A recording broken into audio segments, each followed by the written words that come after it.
Hello friends, welcome to target and goal. तो friends, Hindi के PYQ श्रृंखला में आज का जो लेसन है वो है 13वां लेसन और चैप्टर का नाम है देखिए उपसर्ग और प्रत्यय। तो उपसर्ग और प्रत्यय से आयोग ने जो भी प्रश्न पूछे हैं प्रीवियस एग्जाम में वो सब इसमें से शामिल होंगे। तो देखिए उपसर्ग क्या है। उपसर्ग वो शब्दांश होते हैं जिनको हम शब्द के पहले लगाते हैं, शब्द के पहले लगाते हैं और उसका जो अर्थ है यहाँ पर बदल जाता है। जैसे कि देखिए एक शब्द है यहाँ पर हार, हार के पहले हमने लगा दिया प्रति, तो क्या बन गया प्रतिहार। अगर इस हार के पहले हमने आ लगा दिया तो ये बन गया आहार। तो हार हमारा शब्द था, इसके पहले हमने प्रति उपसर्ग लगाया तो प्रतिहार बन गया, और हार में अगर बड़ा आ यहाँ पर लगा दिया तो आहार बन गया। तो इस प्रकार से उपसर्ग वो शब्दांश हैं जो किसी शब्द के पहले लगाए जाएंगे और उसके अर्थ को क्या करेंगे कि यहाँ पर परिवर्तित करेंगे। दूसरा देखिए है प्रत्यय। तो प्रत्यय जो होते हैं फ्रेंड्स, ये क्या होते हैं कि ये शब्द के पीछे लगते हैं। तो ऐसे शब्दांश जो शब्द के पीछे लगकर उसके अर्थ को परिवर्तित करते हैं उन्हें हम यहाँ पर प्रत्यय कहते हैं। अब प्रत्यय देखिए यहाँ पर दो तरह के होते हैं, ठीक है। अगर यहाँ पर हम प्रत्यय की बात करें कि प्रत्यय भाई कितने प्रकार के होते हैं, तो ये दो तरह के होते हैं। एक होते हैं कृत प्रत्यय और दूसरे होते हैं यहाँ पर तद्धित प्रत्यय। तो देखिए जो कृत प्रत्यय होते हैं, ठीक है, कृत प्रत्यय वो प्रत्यय होते हैं जो किसी धातु या क्रिया में लगाए जाते हैं। जैसे कि कोई धातु है या क्रिया है, मूल शब्द है कोई, उसमें यहाँ पर जब अगर प्रत्यय लगाया जाएगा तो उसको हम कृत प्रत्यय कहेंगे। वहीं पर देखिए अगर तद्धित प्रत्यय की हम बात करें तो तद्धित प्रत्यय वो प्रत्यय होते हैं जो संज्ञा या सर्वनाम के पीछे जो लगाए जाते हैं तो उनको हम तद्धित प्रत्यय कहते हैं। अब यहाँ पर हम देख लेते हैं भाई कि प्रश्न यहाँ पर कौन कौन से आयोग ने पूछे हैं। अब देखिए क्या है कि इस श्रृंखला को अगर आप बहुत ही अच्छे से तैयार करना चाहते हैं तो इसके शुरू से देखिए आप। अगर आप शुरू से देखेंगे तो बहुत सारी चीज़ें और भी एडवांस में आप सीखेंगे। और देखिए जो आगे हमें एग्ज़ाम देना है उसका सीधा हिसाब यही है कि अगर PYQ आपको आती है, उनकी एनालिसिस सही से आती है और उसी तरह के प्रश्न करने की अगर एबिलिटी आप में डेवलप हो जाती है तो आप प्रश्नों को आसानी से हल कर पाएंगे। तो चलिए यहाँ पर देख लेते हैं भाई। तो देखिए यहाँ पर प्रश्न दिया गया है, राखनहार शब्द में निम्नलिखित में से कौन से प्रकार का प्रत्यय है प्रत्यय है। ऑप्शन देखिए तद्धित प्रत्यय, कृदंत प्रत्यय, क्रिया प्रत्यय या फिर कृतवाचक तद्धित प्रत्यय। तो इसमें से राखनहार में किस तरह का प्रत्यय है हमें बताना है। तो ये है यहाँ पर कृदंत प्रत्यय। क्यों? क्योंकि देखिए राखन ये शब्द यहाँ पर एक प्रकार से क्रिया या धातु को रिप्रेजेंट कर रही है, इसमें हार प्रत्यय लगाया गया है, ठीक है। राखन मतलब रखने से संबंधित है ये। तो इस प्रकार से यहाँ पर ये क्या है कि ये कृदंत प्रत्यय है, ठीक है। अगला देखिए, निम्नलिखित में नि उपसर्ग का प्रयोग किस शब्द में हुआ है। तो नि उपसर्ग किस में लगा है इन दिए गए शब्दों में से वो हमें बताना है। ऑप्शन है देखिए निराशा, निष्कासन, निष्फल और निगम। तो इसमें से उपसर्ग किस में लगा है? ये लगा है देखिए निगम में। अब देखिए उपसर्ग और प्रत्यय खोजने के लिए सबसे आसान तरीका ये होता है कि जो भी दिया गया शब्द है उस दिए गए शब्द को हमें ब्रेक करना होता है, तोड़ना होता है। और जैसे ही हम उसको तोड़ते हैं तो हमें पता चल जाता है भाई कि हाँ इसमें किस तरह से ये इसको हम ब्रेक कर सकते हैं। जैसे देखिए यहाँ पर क्या था कि देखिए ये निराशा शब्द था और यहाँ पर निष्कासन था और यहाँ पर निष्फल था और ये निगम था। इसमें से इसको देखिए निगम जो है यहाँ पर नी और प्लस गम से यहाँ पर बना हुआ है, ठीक है। तो इस प्रकार से यहाँ पर नी क्या हो गया कि यहाँ पर उपसर्ग हो गया। वहीं पर देखिए अगर हम निराशा शब्द को देखते तो क्या होता भाई, इसमें देखिए ये निर और ये आशा से मिल के बना है, ठीक है, निर और आशा से। तो इस प्रकार से यहाँ पर निराशा में क्या होता, निर उपसर्ग होता। यहीं पर देखिए अगर निष्कासन को हम देखते तो यहाँ पर निस शब्द पहले निकल के आ रहा था, ठीक है। तो इस प्रकार, और बाकी यहाँ पर निष्फल में भी ऐसा ही था, निस था। और यहाँ पर निगम में देखिए अगर हम निगम को देखें तो इसमें नि उपसर्ग निकल के यहाँ पर आ रहा है, ठीक है। अगला देखिए, निम्न में से अत्याचार शब्द में कौन सा उपसर्ग है, ठीक है। अत्याचार में ऑप्शन देखिए दिया है अत्याचार, अति और अत। तो इसमें क्या है, अति है, ठीक है। अत्याचार में, अत्याचार ये जो शब्द है इसमें से उपसर्ग कौन सा है, अति उपसर्ग इसमें से लगा हुआ है, ठीक है। अगला देखिए, अब देखिए शब्द को ही हमें समझ के उत्तर देना है। अगर आप शब्द को तोड़ लिए, थोड़ा सा सही से तोड़ लिए उसके अर्थ के हिसाब से, तो उत्तर आपको देना बहुत ही आसान हो जाएगा। अगला देखिए, अनुकरणीय शब्द में कौन सा प्रत्यय है? ऑप्शन देखिए यहाँ पर णीय, ईय, अनु और नीय। तो यहाँ पर देखिए अनुकरण और ईय जोड़िए तो अनुकरणीय बना, तो ईय प्रत्यय यहाँ पर हो गया। ठीक है, अगला देखिए, अध्यक्ष शब्द में उपसर्ग कौन सा है? शब्द है देखिए क्या, अध्यक्ष, इसमें हमें बताना है कि उपसर्ग कौन सा है। ऑप्शन देखिए अधि, आधि, अधि और अध। तो इसमें जो उपसर्ग है फ्रेंड्स ये है अधि। ठीक है, तो कभी भी देखिए अध्यक्ष इसको याद करके रखना, ध्यान से रखना है हमें। ठीक है, तो अध्यक्ष में क्या है, यहाँ पर अधि उपसर्ग लगा हुआ है।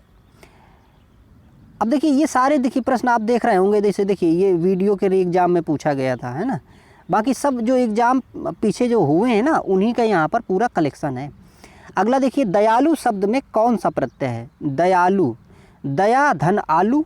ठीक है, तो कौन सा प्रत्यय निकल आया? देखिए आलू निकल आया यहाँ पे, तो ये आलू यहाँ पर क्या है, प्रत्यय है। अगला देखिए, समझौता शब्द में कौन सा प्रत्यय है? समझौता, ऑप्शन है देखिए औता, झौता, आ और बड़ाता। तो इसमें से क्या है यहाँ पर? समझौता में समझ धन औता, तो क्या हो गया, औता यहाँ पर प्रत्यय है। अगला देखिए, बात जुर्बा शब्द में कौन सा उपसर्ग है? अब इस शब्द को देखिए, बात जुर्बा लिखा है यहाँ पे। अब इसमें से हम प्रत्यय अगर निकालें, बा को निकाल दें तो बाद में शब्द क्या बनेगा, तजुर्बा, है ना। तो तजुर्बा शब्द है, उसमें पहले क्या लगा है, बा लगा है, तो बा तजुर्बा हो गया। ठीक है, तो इस प्रकार से इसमें क्या हो गया, उपसर्ग यहाँ पर क्या है, बा है, बड़ा बा। अगला देखिए यहाँ पर, शब्दों के आदि में जुड़कर शब्दों के अर्थ में विशेषता लाने वाले शब्दांश क्या कहलाते हैं? तो शब्दों के आदि में, आदि मतलब पहले, तो शब्दों के पहले जब जोड़ा जाएगा उसे क्या कहेंगे? देखिए क्रिया विशेषण प्रत्यय निपात उपसर्ग, क्या बोलेंगे उसको बोलेंगे भाई उपसर्ग। ठीक है, क्योंकि उपसर्ग जो है क्या है, आदि में लगते हैं, यानी कि शब्द के पहले लगने वाले शब्दांश हैं जो उसके अर्थ को क्या करते हैं कि बदल देते हैं। अगला देखिए, रोजाना शब्द में कौन सा प्रत्यय लगा है? रोजाना, ऑप्शन देखिए यहाँ पर बड़ा ना, जाना, आना और आना। ठीक है, तो रोज धन आना। ठीक है, ऐसे अगर तोड़ें इसको तो इसमें रोजाना में कौन सा प्रत्यय हो गया, आना हो गया। ठीक है, विकल्प सी देखिए यहाँ पर। ठीक है, ठीक है, तो हमें सिर्फ ध्यान ये रखना है कि शब्दों को तोड़ना आ जाए, हमें शब्दों को तोड़ना आ जाएगा तो हम उसको आसानी से हल कर पाएंगे। अगला देखिए प्रश्न है, प्रतिरूप में कौन सा उपसर्ग है? प्रतिरूप में कौन सा उपसर्ग है? ऑप्शन है देखिए प्रति, प्रा, अति, इनमें से कोई नहीं। तो प्रतिरूप में क्या है यहाँ पर, उपसर्ग, उपसर्ग है यहाँ पर प्रति। ठीक है, प्रति धन रूप, तो बन गया ये प्रतिरूप। अगला प्रश्न देखिए, पराधीन में कौन सा उपसर्ग है? ठीक है, पराधीन, तो पराधीन को कैसे तोड़ेंगे, पर धन आधीन, तो उपसर्ग क्या निकाल आया, पर निकाल आया। ठीक है, तो ये पहला ऑप्शन यहाँ पर ठीक हो गया। अगला देखिए, अनुगामी शब्द में कौन सा उपसर्ग है? तो अनुगामी को कैसे तोड़ेंगे, अनुधन आगामी, तो कौन सा उपसर्ग हो गया इसमें, अनु हो गया। ठीक है, आई होप आप ये मतलब समझ पा रहे होंगे, क्योंकि सिर्फ हमें क्या करना है, शब्द को हमें ब्रेक कर देना है। जैसे शब्द को ब्रेक करेंगे हमें समझ में आ जाएगा इसमें क्या उपसर्ग है, क्या प्रत्यय है, किस तरह से शब्द है पूरा। ठीक है, तो बस इतना ही हमें इसमें ध्यान देना। ये सरल चैप्टर है, लेकिन हमें PY की देख के जाना है ताकि हमें आसानी हो जाए। अगला देखिए प्रश्न है, संस्कार शब्द में किस उपसर्ग का प्रयोग हुआ? ये काफ़ी महत्वपूर्ण है, क्योंकि जब भी आपको इस तरह का बिंदु वाला आएगा, आप अगर देखिएगा शब्द, तो उसमें जो उपसर्ग होगा हमेशा आपको सम मिलेगा। लेकिन सम में कैसा, सा, माँ और ये आधा माँ, ये नीचे हलंत लगा हुआ माँ, ये उपसर्ग यहाँ पर बनेगा। जैसे देखिए संस्कार शब्द में किस उपसर्ग का प्रयोग हुआ है? ठीक है, संस्कार शब्द में, तो संस्कार में कौन सा उपसर्ग है, ये सम उपसर्ग है। कैसे लिखना है हमें, सा, मा और मा में नीचे ये हलंत। ठीक है, तो ये सम हो गया। अगला देखिए, आ उपसर्ग तथा ता प्रत्यय के योग से बनने वाला शब्द कौन सा है? तो ये पूछ रहा है कि भाई ये जो विकल्पों में शब्द दिए हैं इनमें से ऐसा शब्द कौन सा है इनमें जिनमें आ उपसर्ग हो और उसी में ता प्रत्यय भी लगा हो। ऑप्शन देखिए, अनुगुणता, और दूसरा है अवसरवादिता, तीसरा है अनन्यता और चौथा है असहनशीलता। अब इसमें शब्द देखिए असहनशीलता सही है, क्योंकि देखिए एक शब्द है यहाँ पर सहनशील। अब इस सहनशील में यदि हम पहले जोड़ दें आ तो क्या बन जाएगा असहनशील। अगर इसके पीछे हम जोड़ दें बड़ा ता तो क्या बन जाएगा असहनशीलता। और अगर इस आ को हटा दें इतने को पढ़ लें तो हो जाएगा सहनशीलता। तो इस प्रकार से ये जो असहनशीलता शब्द लिखा है इसमें आ उपसर्ग लगा है और ता यहाँ पर क्या लगा है प्रत्यय लगा है। ठीक है, अगला देखिए, निम्न में किस विकल्प के सभी शब्दों में उपसर्ग तथा प्रत्यय दोनों का प्रयोग हुआ है। अब इसमें हमें बताना है भाई कि कौन से ये विकल्प हैं जिनमें से उपसर्ग भी लगा है और यहाँ पर प्रत्यय भी उनमें लगा है। ऑप्शन देखिए, अपयश, अनुशासन, दूसरा है यहाँ पर विकल्प परित्यक्ता और अनुनादित, तीसरा है लाजवाब लापरवाह, चौथा ऑप्शन है पत्रकार और वाहवाही। तो इसमें से देखिए जो दूसरा यहाँ पर विकल्प दिया है परित्यक्ता और अनुनादित। अब इसमें देखिए इन दोनों में यहाँ पर देखिए जैसे परि हो गया इसमें अनु हो गया है ना, इसमें ता आ जाएगा इसमें इत आ जाएगा। तो इस प्रकार से इसमें इस वाले विकल्प में यहाँ पर प्रत्यय और उपसर्ग दोनों क्या हैं कि लगे हुए हैं।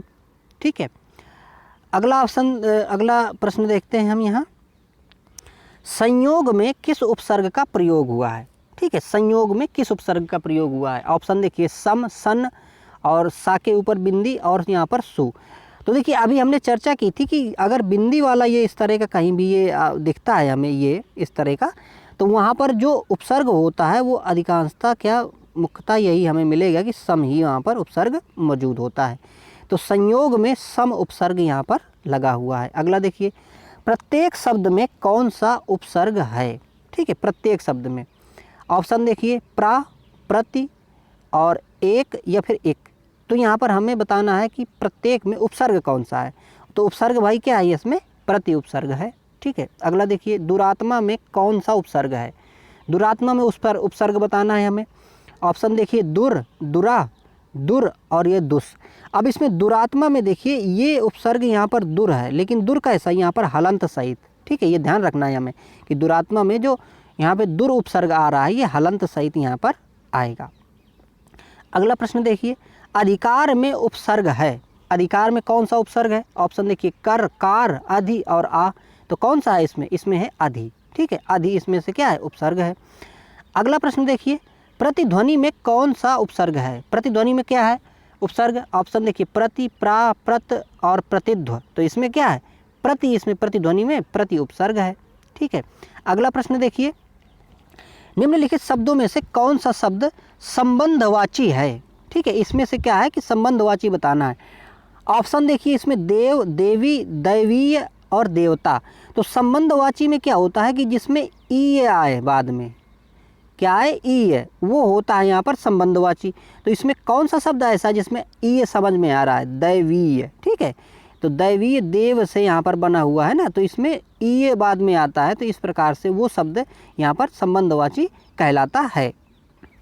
अगला प्रश्न देखिए, असुरक्षित शब्द में कौन सा उपसर्ग है।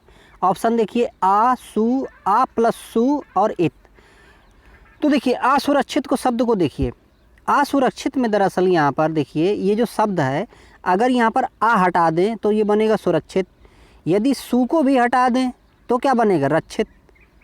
ठीक है, तो इस प्रकार से यहाँ पर आ और सु दोनों क्या हैं यहाँ पर उपसर्ग यहाँ पर लगे हुए हैं। ठीक है, अगला देखिए, किस शब्द में उपसर्ग नहीं है। ऑप्शन है देखिए अपवाद, पराजय, प्रभाव और ओढ़ना। तो किस में यहाँ पर उपसर्ग नहीं है, उस शब्द में यहाँ पर उपसर्ग नहीं होगा कि जिसको हम ब्रेक नहीं कर पाएंगे। तो देखिए जैसे अपवाद तो अप और वाद में टूट जा रहा है, पराजय ये देखिए जय और परा में टूट जा रहा है ना, यहाँ पर प्रभाव देखिए प्रा और भाव में टूट जा रहा है। अब यहाँ पर एक शब्द है देखिए ओढ़ना, ओढ़ने को तोड़िए आप नहीं तोड़ पाएंगे। तो इस प्रकार से इसमें उपसर्ग जो है नहीं लगा है। अगला देखिए, उपसर्ग का प्रयोग होता है।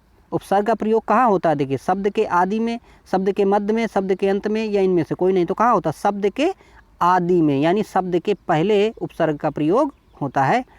अगला देखिए, निम्न शब्द में प्रयुक्त सही उपसर्ग का चयन कीजिए। तो यहाँ पर देखिए शब्द हमारा दिया है, क्या दिया है उत्कर्ण। उत्कर्ण में हमें बताना है कि भाई यहाँ पर उपसर्ग कौन सा लगा है। तो देखिए ऑप्शन दिए हैं उत, उद, उप और आ। तो तो उत देखिए इसमें से क्या उपसर्ग है, लेकिन कैसे उत, उ ता और इसमें हलंत वाला, ठीक है। अगला देखिए सुशिक्षित में उपसर्ग है। सुशिक्षित में देखिए कौन सा उपसर्ग है, पर, सु, उ और सी। तो इसमें कौन सा है उपसर्ग, सु है भाई। अगर सु को हटा देंगे तो शिक्षित बनेगा, तो सु और शिक्षित इससे बना शब्द है, तो यहाँ पर जो सु शब्द है ये उपसर्ग हो गया। अगला देखिए 19 शब्द में उपसर्ग बताइए। 19 ये महत्वपूर्ण है काफ़ी, ठीक है। तो 19 में कौन सा है यहाँ पर उपसर्ग, उत है, ठीक है, उता। अब ता में भी ध्यान रखना है कि हलंत वाला लगेगा, ठीक है यहाँ पर। अगला देखिए अभ्यागत शब्द में उपसर्ग बताइए। अभ्यागत ऑप्शन है देखिए अभि, आ, अभ्य और अम्भ। कौन सा है इसमें, अभि उपसर्ग होगा। अगला प्रश्न देखिए यहाँ पर। अब देखिए ये प्रश्न यहाँ पर आया था कि निम्न में से कौन सा आ उपसर्ग से नहीं बना है। और देखिए यहाँ पर ये दिए थे विकल्प, दिए थे अत्याचार, अध्यादेश, अपवाद और अनाथ। तो इसमें से देखिए ये जो अत्याचार है, अध्यादेश है, तो अत्याचार अति से बना है, मतलब अति है इसमें। अध्यादेश में आधि है, अपवाद में देखिए अप है, और अनाथ में जो है इसमें आ है। लेकिन यहाँ पर प्रश्न जो है गलत पूछ लिया गया, क्योंकि यहाँ पर 3 जो हैं यहाँ पर मैच कर रहे हैं उत्तर से। तो आयोग ने इसको उत्तर को हटा दिया था। लेकिन अगर यहाँ पर नहीं ना होता और ये पूछता कि आ उपसर्ग किस में है, तब यहाँ पर अनाथ जो है ये सही होता, ठीक है। अगला देखिए निम्न में से कौन सा निसंकोच शब्द में प्रयुक्त संस्कृत उपसर्ग है। तो निसंकोच में कौन सा यहाँ पर उपसर्ग है ये बताना है। ऑप्शन है देखिए निस, निस, नी और यहाँ पर ये निह। तो देखिए कौन सा इसमें निह जो है ना, निसंकोच में निह जो है ये इस प्रकार से लिखा हुआ निह जो है ये क्या होगा, इसमें उपसर्ग मौजूद है। अगला देखिए परिभाषा में कौन सा उपसर्ग है। परिभाषा में कौन सा उपसर्ग है, परि है ना, परिधन भाषा, तो परि हो गया उपसर्ग। अगला देखिए बहिर्मुखी शब्द में कौन सा उपसर्ग है। तो बहिर्मुखी में कौन सा है, बहिर होगा। लेकिन बहिर में भी देखिए कौन सा बहिर, ये इसमें हलंत वाला है ना, बही और रा में नीचे हलंत लगाएंगे। अगला देखिए रक्तिमा शब्द में कौन सा प्रत्यय है, ठीक है, हमें प्रत्यय बताना है रक्तिमा में। तो देखिए रक्त प्लस इमा, तो रक्तिमा बन गया, तो इसमें कौन सा प्रत्यय हो गया, इमा प्रत्यय हो गया, ठीक है। आई होप आप ये समझ पा रहे होंगे। देखिए हमें सिर्फ शब्द को ब्रेक करना ही सीखना है, जैसे शब्द ब्रेक हो जाएगा तो अपना काम हो जाएगा। अब देखिए जैसे मिलाप शब्द में प्रत्यय बताना है, तो मिल प्लस आप जोड़िए इसमें, तो सीधे सीधे कौन सा प्रत्यय हो गया, आप हो गया, पहला विकल्प यहाँ पर ठीक हो गया, ठीक है। अगला देखिए बंगाली शब्द में किस प्रकार का प्रत्यय प्रयोग हुआ है। तो बंगाली देखिए किससे शब्द से, देखिए बंगाल प्लस ई, तो बंगाली बन गया, तो ई प्रत्यय इसमें से जुड़ा हुआ है। अगला देखिए केंद्रित और अधिकता में क्रमशः प्रत्यय इस प्रकार हैं। तो केंद्रित और अधिकता इसमें बताना है कि भाई केंद्रित और अधिकता, तो दोनों में प्रत्यय कौन है, और इसको यहाँ पर विकल्पों में फिर दिया गया है। तो देखिए केंद्रित जो है केंद्र प्लस इत से बना है, तो इत प्रत्यय हो गया। अधिकता में अधिक धनता से बना है, तो इत और ता प्रत्यय हो गए, ये यहाँ पर तीसरा विकल्प ठीक है। अगला देखिए सावधानी शब्द में प्रयुक्त प्रत्यय बताइए। तो सावधान कैसे बना है, देखिए सावधान प्लस ई, तो सावधानी, ठीक है, तो ई प्रत्यय हो गया। आई होप आप बिल्कुल आसानी से समझ पा रहे होंगे इस चीज़ को। अब देखिए यहाँ पर प्रश्न है, जो संज्ञा सर्वनाम आदि शब्दों से जुड़कर नए शब्दों की रचना करते हैं वे कौन से प्रत्यय कहलाते हैं। तो देखिए यहाँ पर संज्ञा और सर्वनाम हमने देखा था प्रत्यय 2 तरह के होंगे, एक होगा कृत प्रत्यय, दूसरा होगा तद्धित प्रत्यय। तो कृत प्रत्यय जो क्रिया से या फिर धातु से उसके बाद में मतलब मिलके बनेगा, धातु में लगेगा या क्रिया में लगेगा, उसको हम कृत प्रत्यय कहेंगे। वहीं पर जो संज्ञा या सर्वनाम में लगेगा उसको हम क्या कहेंगे, तद्धित प्रत्यय कहेंगे। और वही बात यहाँ पर देखिए पूछ रहा है कि संज्ञा और सर्वनाम में जुड़कर नए शब्द जो बनाते हैं, तो ऐसे प्रकार के प्रत्यय जो है यहाँ पर तद्धित प्रत्यय कहलाते हैं, ठीक है। अगला देखिए निम्नलिखित में से किस शब्द में नी, बड़ा नी है ना, प्रत्यय नहीं लगा है। तो इसमें हमें बताना है भाई किस में नहीं लगा है। ऑप्शन देखिए शेरनी, मोरनी, नौकरानी, कुटनी। तो इसमें से भाई किस में बड़ा नी प्रत्यय नहीं लगा है। तो इसमें देखिए नौकरानी, नौकरानी कैसे बना है, नौकर धन आनी से बना है, तो उसमें आनी प्रत्यय लगा है, ना कि नी प्रत्यय लगा है। बाकी देखिए शेरनी, भाई शेर धननी, मोर धननी, है ना, कुटनी में कुट धननी, ठीक है, इस प्रकार से बने हैं शब्द ये। तो हमें सिर्फ बस शब्दों को ब्रेक करना है और आंसर हमें आसानी से मिल जाना है, ठीक है। अब देखिए अगला, देखिए यहाँ पर वो प्रत्यय से जोड़ के यहाँ पर शब्द बनाने को सीधे बोल रहा है। जैसे देखिए, तो यहाँ पर पाठ आया शब्द, तो पाठक अक जोड़ दीजिए सीधे सीधे, है ना। चालाक तो आक जोड़ दीजिए, है ना। झटक में आ जोड़ दीजिए तो झटका बन गया, और पशु में एक जोड़ दीजिए तो पाशविक बन गया। तो इस प्रकार से ये, ठीक है, हमें शब्द सेट करने हैं, कोई मतलब बड़ी चीज़ नहीं है इसमें। निम्न में से ई प्रत्यय यानी बड़ी ई प्रत्यय से निर्मित शब्द कौन सा नहीं है। इनमें से बताना है कि किस में भाई बड़ी ई जो है प्रत्यय के रूप में नहीं लगी है। ऑप्शन देखिए, मंडली, नगरीय, टोकरी और नाली। तो किस में नहीं है, नगरीय में नहीं है, क्योंकि नगरी में ई जुड़ा है, ठीक है, ई जुड़ा है। अगला देखिए, धार्मिक में प्रत्यय बताइए। धार्मिक में क्या है, इक प्रत्यय है, धर्म धन इक धार्मिक, ठीक है। अगला प्रश्न देखिए, निम्नलिखित में से किस शब्द में तद्धित प्रत्यय का प्रयोग किया गया है। तो तद्धित प्रत्यय भाई क्या होता है, हम जानते हैं कि तद्धित प्रत्यय जो संज्ञा सर्वनाम में लगेगा। तो ऑप्शन देखिए, वार्षिक, भिड़ंत, लड़ाई और मिलाप। तो इसमें से लड़ाई में क्या है कि यहाँ पर तद्धित प्रत्यय लगा हुआ है। तो आई होप आपको ये सारी चीज़ें समझ में आ गई होंगी, और मुझे विश्वास है कि अगला जो एग्ज़ाम आएगा उसमें आप ये उपसर्ग और प्रत्यय का जो भी प्रश्न पूछा जाएगा उसको आप हल कर पाएंगे। तो मिलते हैं अगले वीडियो में फ्रेंड्स। बाकी और भी सीरीज़ देखते रहिए, टेस्ट सीरीज वगैरह लगाते रहिए, इसमें मॉक टेस्ट जो हैं, और अपना जो नॉलेज है उसको बढ़ाते रहिए और एग्ज़ाम को क्रैक करिए। Thank you for watching.